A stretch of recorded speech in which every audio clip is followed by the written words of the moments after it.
This is the Detroit Sports Podcast Network.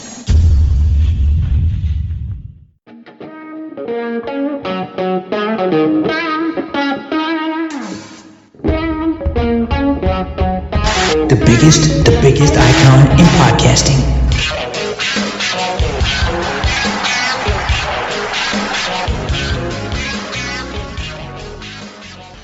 Thanks everybody for downloading this week's edition of DocNJock. It's going to be a great one. I am the Doc, John McAroon. Joining me as always, my cousin Adam, the Jock Strozinski. Fresh off a great gathering with the family. We got together over the weekend and had our fantasy draft. We had our traditional blow-up hiccup, but this one was an all-timer. This one was not your average, I'm not happy, oh, the internet went out, or where are we at? Because your blow-up was great. You basically just needed a spotlight on you just to be like, look at me, I'm going to tell you why I hate everybody. It almost was like the world stopped, but at the same time, to set the scene, it didn't go right. It didn't go right. Was I out of line? No, not out of line in that you were angry. You were out of line just standing there cussing. But it was weird because as a bystander, we've gotten to the point where, and we're going to talk all about it here in the first few minutes, you're sitting there openly cussing, but nobody cares. Like, nobody came to you. Nobody said anything. It was like, oh, there's just another moron cussing. Okay. You were like, fuck this. Fuck that, I'm not happy. And it was like nobody even batted an eye. I was like, I kind of was the same way. I'm like, okay, Adam's mad. He's just going to cuss for a couple minutes, and then we'll move on. But it was so weird because back in the day, even if it was maybe 3 years ago, someone would come up to you and say, sir, are you okay? Is something going on? Is there anything I can do? You literally could have went there and gave a speech and had a full-on conversation with the restaurant, and nobody would have said anything. It was so weird and surreal. Set the scene. Why were you so pissed at our fantasy draft on a Sunday? All right, so everybody needs to understand that there's a lot of effort that goes into being the commissioner of this league. And this is not your typical league, right? It's not like you've got, 20, 30, even 40-somethings that know what the hell's going on. We've got our parents in this league. And usually the biggest issue is with our parents, okay? So there is a whole lot that usually goes wrong on draft day. And over the years, I think I've gotten much better. Like, I don't blow up like I used to. I think I've gotten much better with dealing with everything that kind of goes sideways at the worst opportune time, at least for me.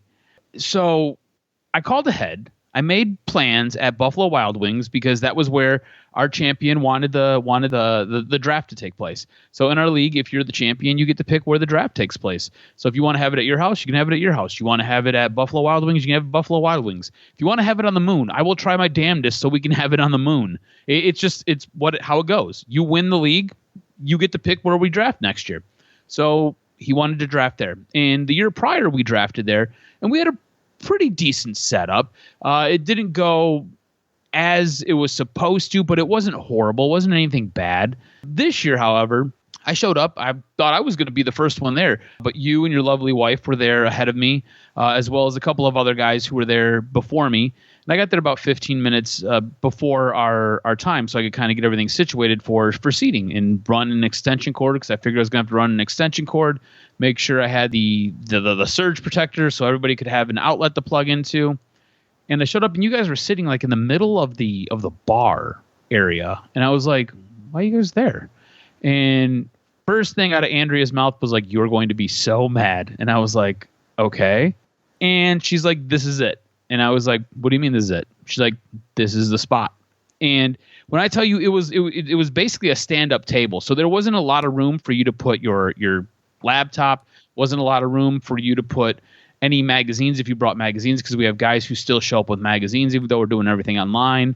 You really didn't have a whole lot of space. On top of that, the key was we needed an electrical outlet, and I specified that to the manager. This was something we discussed, and he was like, "I'll take care of it, no problem." I said, "Okay, great." I show up, there is zero electrical outlet. There's hardly any room. Once you start putting like a couple of drinks on the table, there's like really no room for your computer. It was just not ideal. It was not what we had talked about. And I think that was where most of the frustration came from, is I had called ahead, and like I called weeks in advance to schedule this and to set this up and to make sure we get the spot that we needed. And the guy was like, yeah, no problem. I'll get it all taken care of. And that was probably my first, should have been my first clue that things were going to go sideways. Anyways, the waitress was lovely. She was fantastic. And I took a little bit of it out on her, and I apologized to her profusely later, but I ended up asking her to go get her manager. She goes and gets the manager. And this is what really, really set me off. Is the manager comes out and she looks like she doesn't even want to be addressed or even want to be there. She looks like she'd much rather be anywhere else. You know, I talked about the moon a few minutes ago. She looked like she'd much rather be there without a helmet on, pumping oxygen into her little bowl. So she comes out and basically rolls her eyes, and I'm like, okay, great, this is gonna go well. And I was like, well, basically I said, what the fuck is this? Like, this is not what we discussed. And she was not the person I talked to. And I could feel my blood pressure boiling as I was explaining to her what we had talked about and what was needed. And she was like, you know, you're not our only fantasy draft party. And I said, I'm aware, but I had called ahead and we had made arrangements. She's like, you can run an extension cord from the bar. I was like, cool. So we can make a trip hazard for your wait staff? Like, what are we talking about here? Like, this is not what was talked about. She was like, well, I don't know what you want me to do. And she basically walked away. And at that, I was furious. I was pissed because, look, customer service is a thing that I've worked in, I've dealt with, and there are times where, as a manager, I wanted to cuss a person out, and I have cussed a person out. This lady was she was about as useful as a bag of baby penises. There was a whole lot of nothing that she was willing to do or could do. In the end, we had to run an extension cord underneath a table that thankfully you grabbed. You grabbed it early because you're like, there's an electrical outlet, we can grab that, we can use that. I brought an extension cord. They were going to provide us with an extension cord. I brought my own because I just don't trust anybody. Right. Brought my own, ran that. Monster trip hazard right in the middle of a major walkway. And they didn't do nothing. Buffalo Wild Wings. And they didn't do nothing. They didn't care. We just did it. And I think that's the part which makes no sense in customer service. All she would have had to done is act the same way, but say, I'm sorry, there's another draft. This is what we have. We closed the patio due to COVID. It's really one of those things. We just can't, unfortunately, the person you talked to was a couple weeks ago. Things changed. She could have just made up something, but she really acted like she dismissed you, like just stood there and be like, and here's unfortunately what probably need to happen. You have to gather the name of who you talked to, and you got to ask them, look, on that day, are you going to be there? Can I count on you to set me up and take care of me? You got to do a little bit of double checking nowadays. Now, triple checking to call them that day and be like, look, are you going to be there? Because the number one thing is we need plugs and things like that. And there was another draft, and they had a nice setup in the corner there. Unfortunately, that location probably only has room quality for one fantasy draft. That's it. That's all they can handle. So, yeah, we won't be doing it there, and it makes no sense. But it's unfortunate because it really wouldn't have taken a lot. You know, what you do really is to just section off 2 or 3 spots, booths, and say, this is your area. Let us know this is what you need, and things like that. They had acted like we just walked in there and made a request. So, yeah, the manager was bad. I think she probably had been around the world a couple times, and I think she was coming down off of whatever she was on, and you just caught her at a bad time. And she gave you the big F you, man, and you gave her the big F you right back, and that's how it started. But it was cool because you calmed down. It wasn't like, it was just like, fuck this. It was like, and you had every right to, nobody was even mad at you. You were like, yeah, I'm expressing the fact that I was dismissed. It wasn't even the problem. You were not mad at what happened. It was like, okay, we accommodated, we figured it out, but it's weird because you and I are pragmatic. You're like, you would really just let us throw down our shit on the floor where you guys are working? And they're like, yeah, they didn't care. They could care less. And that's the world we live in, is that everyone's bothered. Everyone's bothered by everything. And I'm the kind of person that gets annoyed by that. It's like, no, I'm not bothering you. This is your job. Your job is to address issues. And if you're put off by me talking, then what's your purpose of being here? Your job is to at least say, look, you know what? I'm sorry. I'm going to send over a plate of wings. That's $5. You would have calmed the thing. Sorry, I'm so sorry. A way she could have resolved a lot of this is like, hey, I'll take 10% off your bill. I apologize. Like something simple. Like I think my bill was like $30. So it'd cost you $3. You know what I'm saying? Or $10, exactly. You just say, I'm sorry, and move on. I mean, you do it all the time. How are you going to be off-put? You know you're not the only fantasy draft. Yeah, you know we're the only fantasy draft with no plugs. How are we going to do it? You want me to run a cord through the bar so that the lady trips with the nachos all over my significant other? Come on, you're compounding the problem here. It was weird. Like I said, we made ourselves at home, and that's what we did.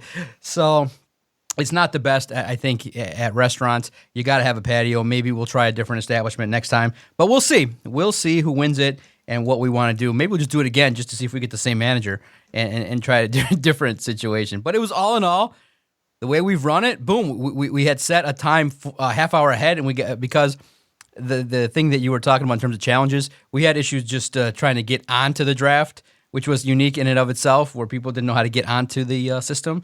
And we figured it out, and we got the draft done 15 minutes earlier because we started earlier. So that was awesome. I'm happy with my team, and it was a fun time. I can't wait to see how this league shakes out. And I love my division. So however that shook out, my division's great, and I think it's going to be a fun year ahead. Fantasy football is great. It gets people together, and it gives us a story to tell. But yeah, Adam popped off, baby, and he went off. It was a good B+ blow up, man. It was good. It was very, very good. And it is what it is, man. Don't tell Adam, what can I do for you? You can do something by caring. Don't dismiss Adam is my word. If anyone's listening to this, don't dismiss Adam Strozinski to his face. That the gall. Nowadays nobody cares. What do you want? She's like, her attitude was, and that's the look she had was. She didn't give a shit. That's what made me so mad, because I don't give a flying fuck about you. I like our fantasy league, right? It's fun. It is a point of contention for me every year, where I go through these emotions where I'm like, I fucking hate doing this. I don't want to do this no more. I don't know why I've got to babysit everybody. And then we do it. We basically go through 16 weeks of it, and I love it, and it's great, and everybody loves it. And I think that's what makes me the most happy, is that everybody who participates in it really enjoys playing. So it's like, it makes it all worth it in the end. You know what I'm saying? Yes. Like last year when I got to go and give Brian the trophy, I don't know if I've ever seen that man that happy before. Yeah, I really don't. I've got this great picture on my phone. I was going to have this monster thing blowing up of him holding the trophy. I ran out of time and I couldn't get it done, and that's on me. But like, he was so happy, and like, that made it all worth it. I remember last year, after giving him the trophy with his little name on it and getting back in the car, I looked at Alyssa and I was like, you know what? That's what makes it all worth it. Like, I usually want to shoot myself in the head as we get to this point, but that right there makes it all worth it. And that's what makes it all worth it. It's great. And the one lady just did not care. And it was, to me, it was a total lack of respect for one, our league, for me setting it all up. For two, everybody else who had to sit there. Like, we normally try to sit at the same table. Everybody was sitting at different tables. It was very disjointed, and that's usually not the way it goes. It's not the way it should be. So it was very frustrating for me. And like Andrea said, she's like, a couple years ago, that girl would have been dead. I would have probably stabbed her with a trident. So. Absolutely. Oh, man. Because when the Detroit Lions talked about what was going to be expected this year, we all thought... This wasn't it. This wasn't what you thought. I didn't think. Everybody and their mama did a 53-man roster projection, and they had at least 4 more veterans on it. Nobody, and I mean nobody, projected 3 undrafted rookie free agents. Now, Dan Campbell, if you listen to him, he said after the game against the Colts, we're trying to balance, urgency and patience at the same time, and the decision was made to go young. And instantly, they lopped off veterans left and right. And when you have a Nickel Roby-Coleman on your practice squad, you're like, what the hell? 3 undrafted rookie free agents. When it came out, this is a rebuild, and this is what it looks like. He wants guys that are going to be young and inexperienced and will actually listen. And when the 53-man roster came out, the first thing you go is, wow, Amani Arawari at 25 is the oldest cornerback. It's Amani, Jeff, A.J. Parker, Bobby Price, and Jerry Jacobs, and you're like, wow, all these guys are young. And you look at the wide receiving situation, and you go, wow, Brashad Perriman doesn't even make it out of Monday. And you recognize this is a roster that is going to fight for their spots, and and that's what they want. They want young, hungry talent that's going to go out there and give it their all. And unfortunately, here's the thing, though. The talent level leaves a lot to be desired. You're looking at across the board. Linebackers really old and tough, not the best. Cornerback, you're counting on some big things from some people that haven't proven it yet in the league. And unfortunately, at wide receiver, man, you're really scraping it there where you're trying to get guys that are, two-fifths of the wide receivers are guys off the waiver wire. This is, cuz I got to cover this for the next 16 weeks. I didn't think this was going to be a 3-win team. This could be a 3-win team, cuz. Is it going to be this bad? 3 wins? They traded for a wide receiver who is not going to be a starter on anybody's roster. There was a good chance he was going to get cut, and they traded for him. It's this roster and this overhaul of this roster, like we knew it was going to be bad, but I don't think anybody expected it to be this bad. When I tell you I was blown away when I went to the first preseason game, I was stunned at how low the actual floor of this team was. Now, think about this. You basically unloaded a bunch of veterans from this team. So that means that floor that I seen back during the first week of preseason football is even lower now. I mean, you touched on it. 3 cornerbacks that are rookies that haven't ever started a game in the NFL. Like, that's what you're running with right now.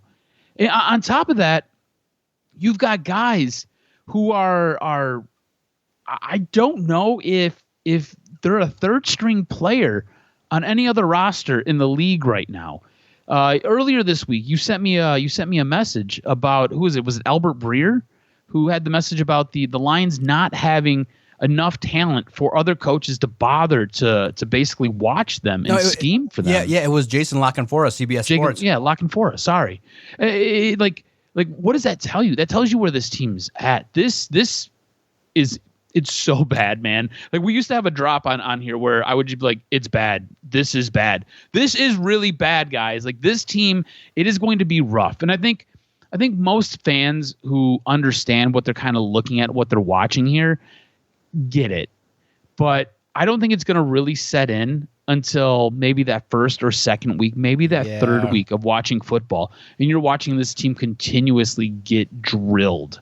I mean, this is a team that carried 2 and 3 kickers and then cut all of them. Like they had no kickers. They had to go pick a guy up from who played for the Cincinnati Bengals. And like, that's not your kicker. That's what you got. I mean, we had a tweet that went out about, would you pick up Cam Newton? Because the quarterback room is so sad right now. You know, Tim Boyle ends up going down with a broken thumb, so he's going to go on IR. All right, so it's David Blau. David Blau is your guy. And look, I think David Blau has chops enough to be a backup quarterback. David Blau won't win you a game, though. Like, if you need to win a football game, David Blau is not going to win you a game. Can Cam Newton win you a game? I don't know. But what I do know is Cam Newton has experience at winning football games. Cam Newton has played in the playoffs. Cam Newton has played in a Super Bowl. Cam Newton has been there, done that. Now, whether those skills are still there and they translate over to him being able to win a game in the middle of December when this team needs him because Jared Goff's hurt, because Penei Sewell basically let a guy go unblocked and blows right by him on the right side and basically crumples Jared Goff. I mean, I don't know. I don't know if that's in the cards for Cam Newton or not. But revamping this roster, I feel like it could have been done a little bit differently. And I feel like you're maybe leaving not as much on the table as you might need going into this season. This is going to be a tough year, man. 3 wins might be the ceiling. It might be the cap for this team. Yeah, it's going to be a team that's going to be hungry. They're going to count on coaching. They're going to count on effort. They're going to count on key mistakes. And, they're not going to blow anybody away. I think it's going to be tough, because of talent level disparity. You got to also think the 49ers have way more talent across the board. And it's just, it really hits home because how often we've talked about rebuilds, and we've talked about it with the Tigers and Wings and with the Pistons, and we've often talked about it with the Lions almost routinely. But to see it in action and to see it implemented, it was jarring. I'm not going to lie. To see that 53-man roster initially devoid of a lot of veterans and to get that young, I think they're the second youngest team in the National Football League. Second youngest. To see what's going to happen, I just hope that the mental fortitude of that roster going through some tough times early on, because Dan Campbell said it on national radio, on CBS Sports Radio. He was on Tiki and Tyranny. He said, yeah, we're green in a lot of areas. We're young, and that's what they're going to roll with. I'm so fascinated later on today to hear what Brad Holmes and Dan Campbell have to say about it, how they're going to spin it, because pay attention. When it comes out, they're going to be trying to sell this thing as, hey, we're going to work hard, we're going to be competitive, but we're building. And, I have the feeling like they're not going to be disappointed terribly if they lose a lot of games, because they have a lot of first-round picks. They have extra picks to work with, and this is what is going to happen. This is what a rebuild looks like. But I'm just definitely curious because you brought it up.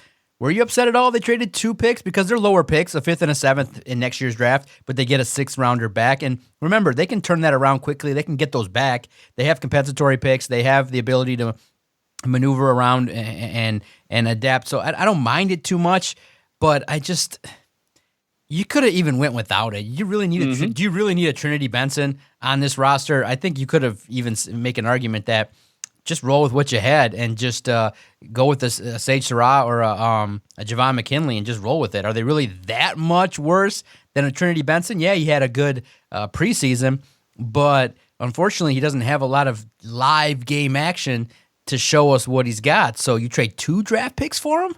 And the reason why, is that if the belief would have been that probably one of the 6 teams above the Lions, had they been number 3 in the draft order, maybe they would have avoided the trade. But I think Benson would have probably been claimed by one of the 6 teams because of what he did in the preseason. Here's the thing, you weren't going to get him, right? You possibly could have spun Mike Ford into a trade, because Mike Ford ends up going to Denver and Trinity Benson ends up coming to the Lions. So, could you have maybe played your cards a little bit differently and offered up Mike Ford and maybe a 7th-round pick for Trinity Benson? It would save you a 5th-round pick, which a 5th-round pick is much more valuable than a 6th round. But look, is Trinity Benson the difference between a win this season?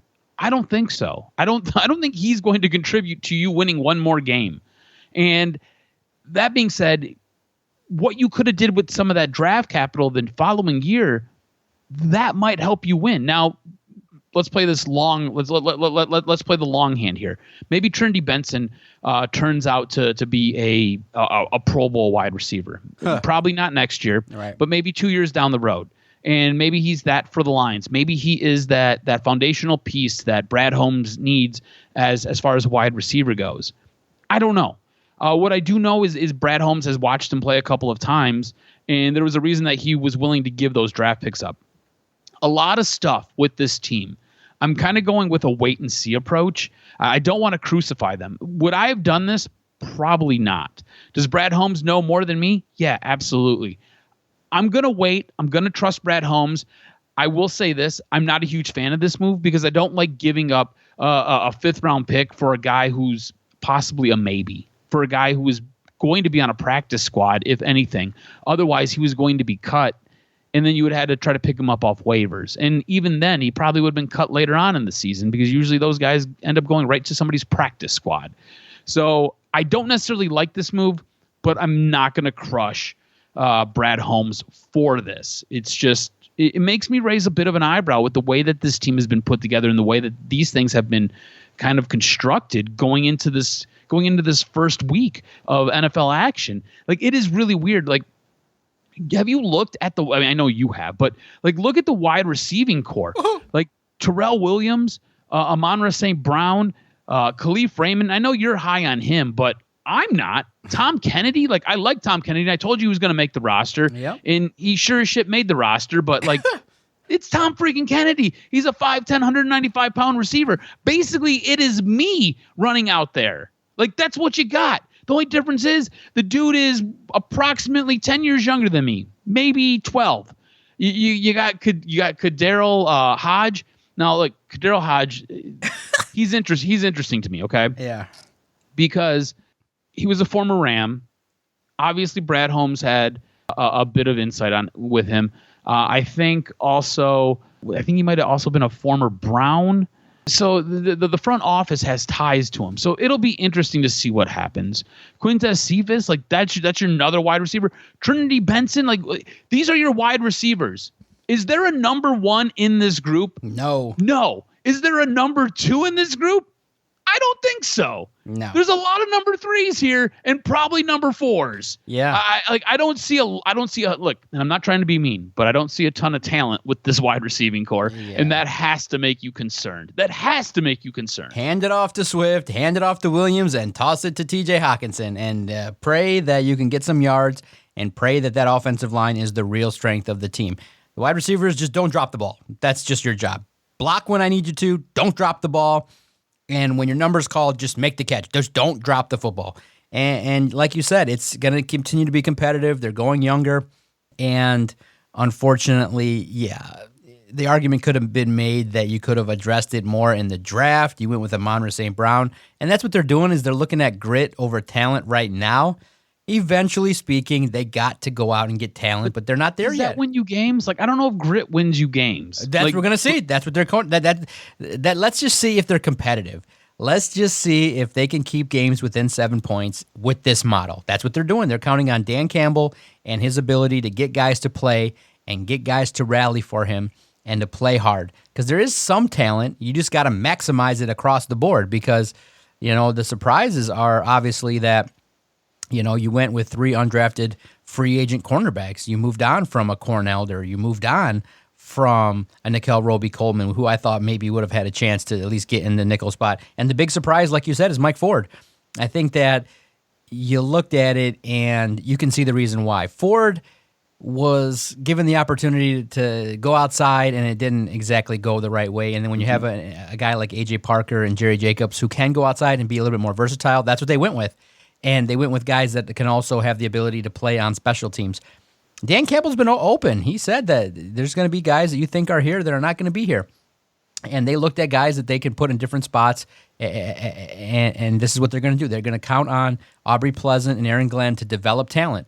So those 2 guys right now have the spotlight squarely on them, because it can get bad real quick. You could have potentially a nightmare situation worse than last year in the secondary. So it's going to be fascinating to see what it looks like on game day, because it's September 2nd, as you guys listen to this, 10 days away from when the Detroit Lions suit up to play against the San Francisco 49ers. Losing Mike Ford was a surprise. I thought losing all the veterans was a surprise. Anything really shock you in terms of the 53-man roster? I think going into it with having multiple kickers and then coming out of it with no kickers was kind of a shock to me. I was like, all right, well, one of these guys are going to make the team, and then none of those guys made the team. But if you read reports, man, they were average. They were just there, and Randy Bullock didn't have enough leg strength, and it was crazy in that he was accurate one day and not accurate the next day. And then when he was called upon, he just I think they realized that we can go younger and we can go in a different direction. They kept Zane Gonzalez on the practice squad. The good thing is, Craig Reynolds stays in the organization. He can develop, maybe have an opportunity at an opportunity later on if there's an injury. And I think there's an opportunity there for some development with him and Dedrick Mills as well on the practice squad. Have a look at SIL Lions at the newly assembled, currently 15-man practice squad. I think it's decent. You kept both wide receivers that you had as undrafted free agents. They're on the practice squad. They're going to develop. Tight end Brock Wright, he's there. So I'm okay with it. They kept a lot of players that were on the roster, and I think that's how you build, is you have guys that were there, and now they'll have the opportunity to practice, and they still make $10,000 a week. But as compared to $40,000 to $50,000 a week, that's a big jump. But damn, $10,000 a week is nice. That's not a bad stipend here for the Detroit Lions. But we can rejoice. Finally, Jahlani Tavai gets cut, and we can move on and add him to the list of second-round picks. Has he been picked up after his release already? Was there a team that went out there and grabbed him? Yes, they looked at the film, they looked at his weight loss, and Matt Patricia said, "Come on down, baby. Missed assignments, blown coverages, slow ass linebacker. Come back, baby. Come back and eat. Hit the buffet." And now on the roster, on the practice squad. So Matt Patricia doubling down on Jahlani Tavai. Yeah, he is. Now, if like in other news, water is wet, the sky is blue, and Jahlani clouds Tavai, are puffy. And Jahlani Tavai blows. This was the one thing, right? Like, we all knew he was getting cut. Like, there was no chance he was making this team. Yeah. But we also all knew, Like if there was a team that was going to pick him up, that was crazy everyone joked enough about it. Yeah, it was to grab him. It was going to be New England. Dude, the media at practice was openly like, they were almost saying, "Do you know how to get to Boston? Do you know how to get there?" Like everyone knew. I wish someone would have asked him. I got to his presser late, and looking back on it, if I didn't care, I would say, "Do you know anything about Boston? You like the East there?" Everyone knew it. I think he knew it too. He knew he wasn't going to make this team. He knew it. And he's got an opportunity. Now, we just got to pray that Brashad Perriman and Justin Fields don't develop a connection, and we got to pray that Jahlani Tavai doesn't become the next coming of Kyle Van Noy or something. Because if he starts making plays in a couple years, and that all that money invested with the Patriots with Mac Jones becomes a situation, then it's just done. I'll be deflated. That'll be it. If Perriman and Tavai start shining elsewhere. Because, look, nobody else got claimed from the Lions but Mike Ford. So, Tyrell Crosby. I was going to say, what did you make of Tyrell Crosby getting cut? Like, that was a surprise to me. That was a little bit shocking. Yeah, and let me give you the scoop. So, the coaching staff was upset, and bottom line, they were not happy that he missed voluntary minicamp. They were not happy. And then it obviously impacts him when he comes back because he missed the time, and he then suffers a hamstring injury. So that sets him back a little bit, and that obviously is not going to make the coaching staff happy. Make the coaching staff happy in any way as you're trying to build up a culture here in Detroit. And so here's the thing: I need you guys to realize when a new coaching staff comes in, you got to kind of really impress. So they put him out there, and what does he do against the Colts? He gets the backup quarterback injured. I mean, that was a bull rush, and that's a veteran. Now, he was on the left side, and obviously maybe he was put out there in a spot maybe when he wasn't exactly ready, which I don't know how that play contributed, but very, very much so. We have a situation in which Tyrell Crosby gets out on the field, and the backup quarterback now is out for 6 to 8 weeks. So the coaching staff is like, bye-bye, and Dan Campbell is elaborate. When they asked about why Tyrell Crosby wasn't there, you know what his answer was? He wasn't one of the best guys. And that was it.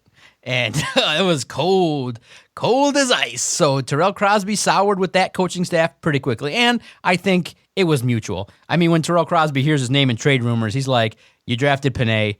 You don't need me. I'm out. And unfortunately, he got hurt, which hurt the value because nobody was going to trade for him. And now he's stuck because he's on IR. He can't play for the Lions unless they reach an injury settlement. They're not bringing him back. So he's kind of in limbo this year. It's crazy that he was a guy who I thought for sure was making this roster, at least as a rotational piece to play that right side. And he was a guy who, if anything, you could have slid him in to play a guard position. Usually, if you're a tackle and you can't play tackle well, you can slide in and play guard pretty okay. And he was a dude who I thought for sure would have been added to this roster because I could have seen him playing the right side as the right tackle or playing right guard, and you don't get any of that. And to me, that is it's a little bit shocking, and I don't know if that helps this team. You know, like I get that he was hurt, but other guys are going to get hurt too. You know, and it becomes one of those things where he could slot in, say week 7, week 8, week 9. Say Haloti Vaitai goes down. You know. He's a guy who you could plug in. And look, I don't know. I don't think Vaitai is very great. I don't think he's very good at all. But is Crosby better than Vaitai? Maybe. You know, I mean, I don't know. To me, it was weird because I felt like that was for one, it's a position of depth that they have, and two, he was a key cog in some of that depth. So that did shock me that he was let go. I thought it was a little bit strange. Yeah, it's, you know, you look at the situation with Tyrell Crosby. Good luck to him. He was a serviceable guy, but they're looking elsewhere, and he fell out of favor real quick. And real quick, like really, really, really He wasn't quick. one of the best guys, and that was that. Ooh-wee. Oh, well, here we go, cuz. Next week, we're going to preview the Detroit Lions taking on the San Francisco 49ers right around the corner, baby. Get ready, saddle up, because it's going to be a wild-ass ride. I see a lot of close losses. It's all reaction shows after and then that. It's all we reaction. do is react to the losses. React, baby. Sent packing. What are you going to do? So, and you really realize how fast football goes. You see the roster go from 80, boom, down to 53 just like that. And it's got to be tough mentally. You're out there grinding, working hard, and all of a sudden, boom, you get the call, and it's done. And that's it. did you enjoy or do you enjoy kind of the way it's set up now?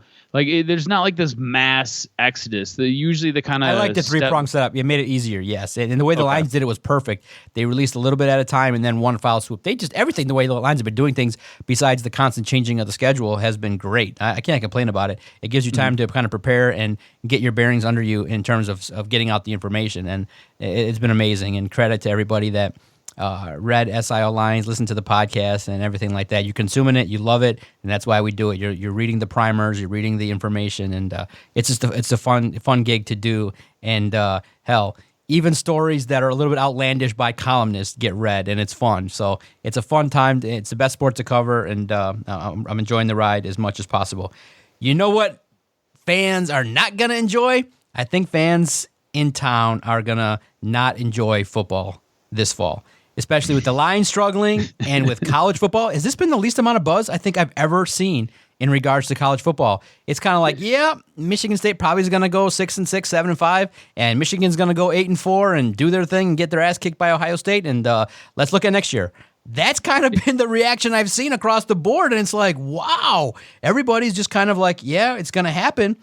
But there's some crazy good things. And briefly here with our last 10 minutes, we're going to talk about it. I think for Michigan State at least, yeah, the expectations are a little bit lower, but there are a couple good things on the offense that I think is really great with the offensive line and the quarterback. I think, because it hasn't been officially announced yet, but I do believe that Peyton Thorne is going to be the quarterback. And what we've seen in the spring has been a guy that can dazzle with his feet, has an arm that can potentially get the ball. He's got a live enough arm to get the ball to the offense. And I think you got two receivers in Jalen Naylor and Jaden Reed. Jalen Naylor and Jaden Reed, I think, are ready to maybe take a step forward. That's the positive, I think, is the Michigan State offense is not going to be as bad as they were the first year with Mel Tucker. I think Peyton Thorne, once he gets announced as the starting quarterback, I think he's going to win out the competition. He's going to beat out the transfer and Anthony Russo. I think that his live arm and the potential of big plays with Jalen Naylor and Jaden Reed, I think, are going to be able to take this team a little bit further. Now, because Friday on the road, that shit's scary. Northwestern, I'm scared. And then for Michigan on the other side, cuz I don't see the buzz. I just see a bunch of comments by players, and now fans are just like, yeah, we don't expect nothing. Just go out there and let's just see what Cade McNamara has. How soon can we get to our other quarterbacks, and let's see what we got. Because this is, am I wrong? This is the least, and I'm on the internet. You guys know, you see me tweeting my thoughts from a bank teller. I'm on there, and nobody is regularly talking about college football in these parts right now. I don't think you're wrong at all. I mean, this is, as a Michigan fan, I don't even care about this season. Like, I'm so checked out on it. And more to your point, normally when we're leading up to college football, when we're leading up to the NFL, we are working it in any way possible because we love talking about it. On top of it, everybody loves hearing about it. And I'm so checked out on Michigan. I'm so checked out on college football right now, just because this program, at least for me, it feels like it's just stagnated. Like, it's not going to get any better. There's a good chance it could get worse. I don't know. I mean, last year was pretty bad, but this program has stagnated under Jim Harbaugh. It's basically stuck. I feel like it's dead in the water. And now this year you add in a new defensive coordinator who's bringing in a brand new scheme. Mind you, this defensive coordinator was supposed to be your co-defensive coordinator and went from being a position coach, a linebacking coach with the Baltimore Ravens, and now he is a head assistant. So he has like zero experience doing that. Also factor in that you're switching from a 4-3 to a 3-4, and you're moving guys around and playing them out of position. Also, it's year 7 under Jim Harbaugh, and we still haven't had or found a quarterback who is worth a damn. I mean, Jake Rudock is probably the best example of a quarterback who has eclipsed what his ceiling was underneath Jim Harbaugh. Everybody else has been meddling and hasn't been any good. So if you're a Michigan fan, this season has to be taking a bit of a toll on you because you don't know what you're getting. And I think this is going to be another bad season for Michigan. You know, the topic here that we put together was a strength and a weakness for both Michigan and Michigan State. For me, their strength, it might be their quarterback. It might be Cade McNamara. he might be the realest thing that we've seen underneath Jim Harbaugh as far as a legitimate quarterback. What I seen last year in spots, in glimpses, I thought he looked pretty good. Okay. I really want to see him take a step forward this year, but I'm not really counting on any of that.